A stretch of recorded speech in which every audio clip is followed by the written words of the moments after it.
So today I'm going to teach you how to build up the most important neurotransmitter in your brain, okay? And it's called acetylcholine. Acetylcholine is a neurotransmitter, which means that it's like a hormone, but it works through the nervous system. So it's a communication particle that creates different effects, and it's involved in your memory, your ability to learn with sleep, attention, focus, feeling alert, and your ability to be awake. So you can imagine if you're deficient in acetylcholine, you're going to have a lot of issues. And acetylcholine is the main neurotransmitter of the parasympathetic nervous system, which is all about rest and digest. It's a neurotransmitter that works through the vagus nerve that innervates a lot of different visceral organs. And visceral organs are all the organs in the cavity in your stomach and your chest.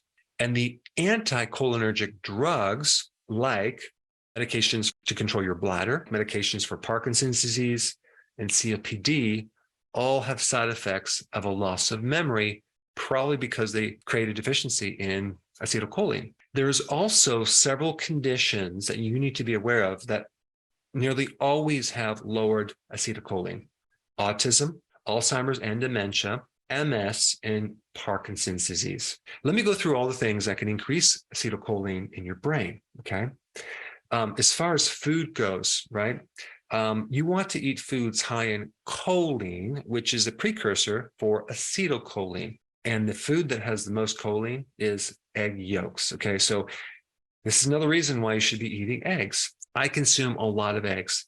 I probably consume 3 to 4 eggs every single day. But you can also get choline from beef liver and blueberries, and it's in a lot of other foods as well, but egg yolks would give you a good amount. Now, acetylcholine also needs helper molecules to allow it to be produced or synthesized. And so one helper molecule is vitamin B5. And it's very easy to get vitamin B5 from just eating pretty much any food.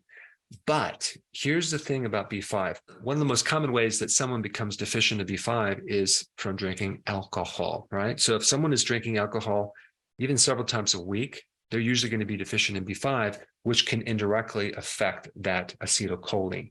You also need zinc to build acetylcholine. So if you're deficient in zinc, that could be one reason why you're not producing enough. And so you get zinc from shellfish as well as grass-fed beef. Magnesium is another mineral that is needed to make acetylcholine.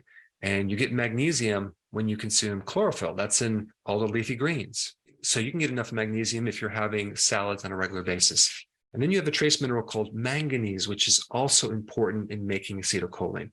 A couple good sources of manganese, and there's a lot of different sources, but hazelnuts, macadamia nuts, as well as leafy greens. But you can also get it from sea kelp and shellfish and many different things. Now, another thing that's important is consuming enough omega-3 fatty acids. That can be in sardines, that can be in cod liver oil, that can be in salmon, but omega-3 is important as well. Now, green tea has a certain phytonutrient that can help build up your levels of acetylcholine as well. So you might want to drink some of that during the day. As far as actual choline supplements, there's 2 that I recommend. I wouldn't do both. I would do either or.